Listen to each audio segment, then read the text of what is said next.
What is going on, everyone? We've got the Hall of Fame game, including the Dallas Cowboys and the Pittsburgh Steelers. Now, I know this isn't really a look into most of the roster, but it's just exciting to have football back.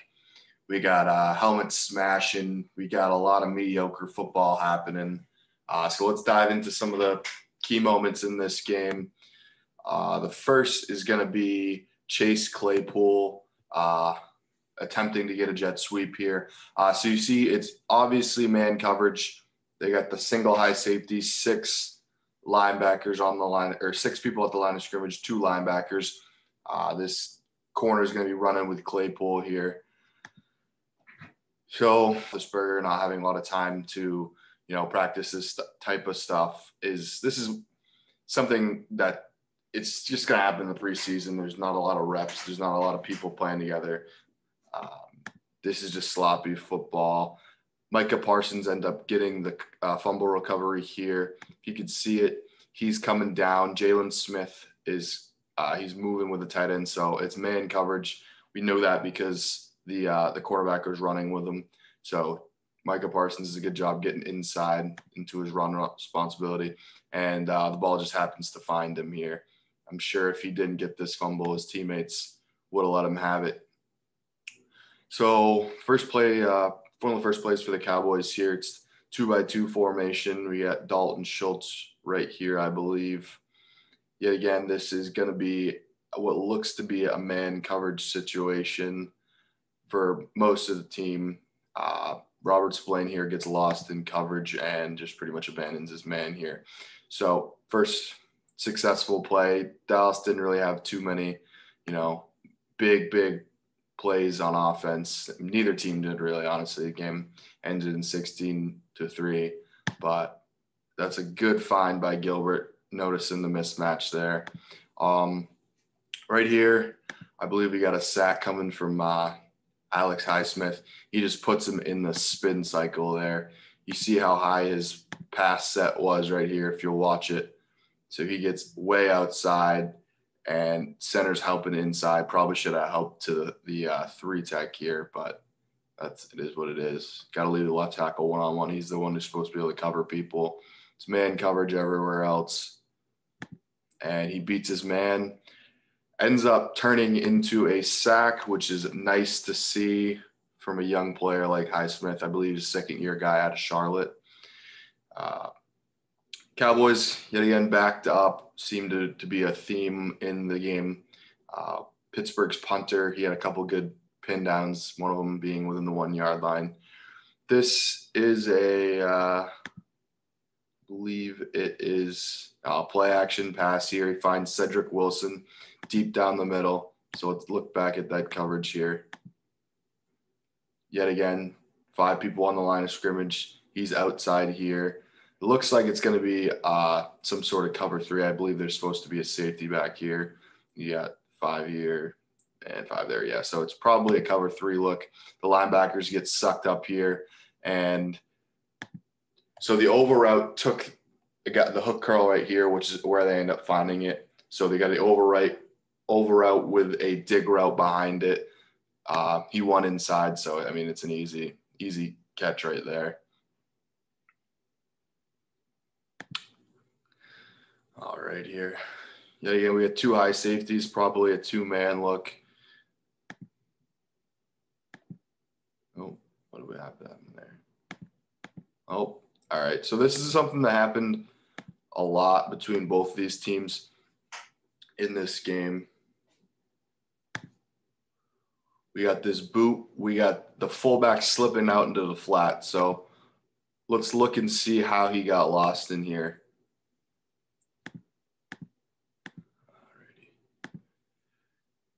So it's man coverage here, single high free safety. He's man here. So he's this outside linebacker is responsible for number 2 in pass coverage. So who's number 2? It's the fullback because he's winding back. Spillane attacks. So there's a miscommunication between Spillane and whoever that end is. One of them's got to be bumping off to cover in the flat, which obviously never happened. So this is very simple play. This is like a high school concept. It happened a lot for both sides. It's easy. It's a good, easy completion for the quarterback. And as you can see, it's effective because, I mean, no one knows what the hell is going on here in preseason. So we got another 3rd and 3. They're trying to get into the end zone here. Steelers bring 5. Looks like Spillane's more of a rush contained spy guy because he's not really pressing the pocket at all. Yet again, Highsmith's on the edge here. 49 does a great job getting the ball out. This is pretty much a coverage sack. He needs to get this ball out quick, but it's a coverage sack if you ask me. All right. We got Chase Claypool finally making a play in this game. As you can see, man coverage. Ray McLeod's running across the formation. 31's running with him. So that's telling the quarterback it's man coverage. Free safety somewhere in the middle of the field. I bet you, I think this is Mason Rudolph still. So he actually doesn't even look him off at all. He's just throwing it to him. That's a hell of a catch by Claypool. He ends up getting hurt on this play, really, and he just landed on the football. He got the wind knocked out of him. And yet again, number 10, I don't know which quarterback that is. Cooper Rush. Yet again, one of these boot plays. That flat was open a lot and for both of these teams. Let's go look at how we got open. All right, so it looks like they're bringing this slot corner here. That means the linebacker here at the top. Let's see what number he is. He needs to be – he's the hooked or the curl flat player here. He's did a good job, the outside rusher, the corner. He's a contained rusher. 54 gets lost in it in the play action, and he just loses assignment. Dude, those were the most explosive plays that we saw in this game overall. All right, here we got 4th and 15. Cooper Rush back to pass again. Does a great job completing the ball here to 17. He just gets the ball knocked out for a fumble. That's a big point of emphasis. The guy made the catch on you, but you're not going to let him, make a big play out of it. You actually turn it around, make a big play for your team. That's one of the, I think, 3 or 4 turnovers the Steelers forced in this game. Like I said earlier in this, the punter and the special teams in this game was frankly awesome, at least in the kicking game aspect. I think 3 kicks were missed, maybe in 1 PAT. This is a nice job by the punter here. They just drafted in the 7th round. Drops the nose down, gets the hang time on it, gets the spin on it. Honestly, just gets lucky, just dies at the 1. Great job by the Steelers coverage team. Get down there and down the ball. Steelers got them backed up, so they're in I formation here. Steelers just in a base look. They got 8 men in the box, single high safety, and they just get gashed here. So it's just the lead ISO play. That linebacker gets dug out, and they just manhandle the Steelers at the point of attack here. 34 makes a nice run, and he just, gives them a lot of breathing room in this offense here. This is a cool play because this gave the Cowboys a really good look into what their 2-minute situation would look like. So obviously they call this play just looking to get run, but now they're in 2-minute hurry up mode, and they actually end up completing a couple more passes and, just getting game reps like that, because these players aren't going to see a lot of those. This is a time to be able to differentiate themselves from other people on the roster potentially. So I think this is Ben DiNucci. Drops back. 48 just beats his man with speed here. He just beat him off the line.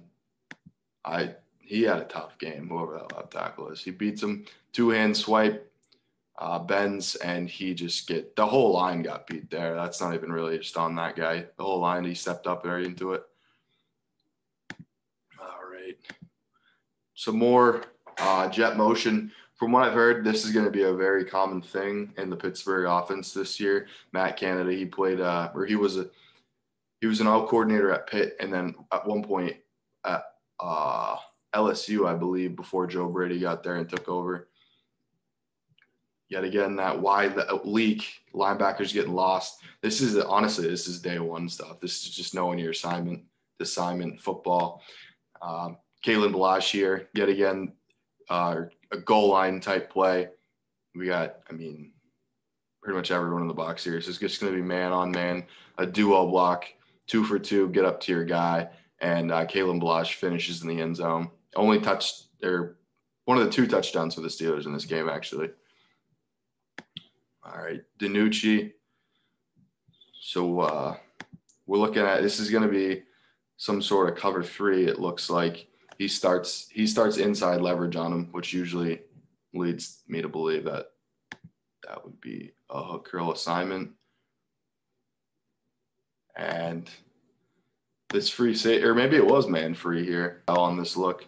Hopefully we'll get the all 22, but this is some sort of bench route. So little flat route with a corner out. Really, they're just trying to high-low the corner here if it's cover 2 to get him to bite up. But this looks more like a man pressure here, so not deking him.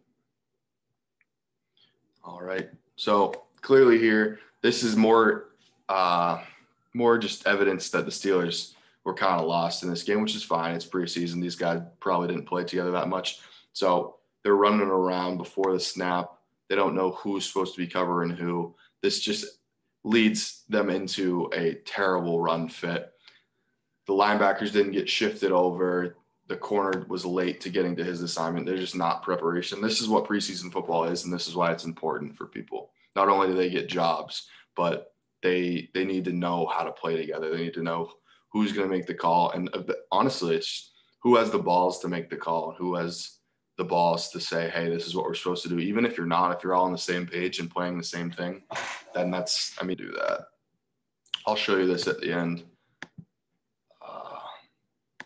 So we got goal line here. We got a bunch formation. One guy has to be on the point. These guys are playing inside out.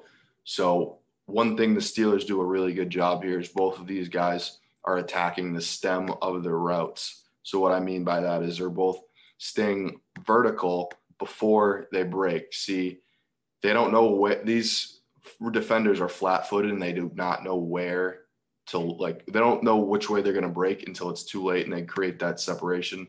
This is just, this is a typical red zone play. It's a really nice job by 82 and 83 there.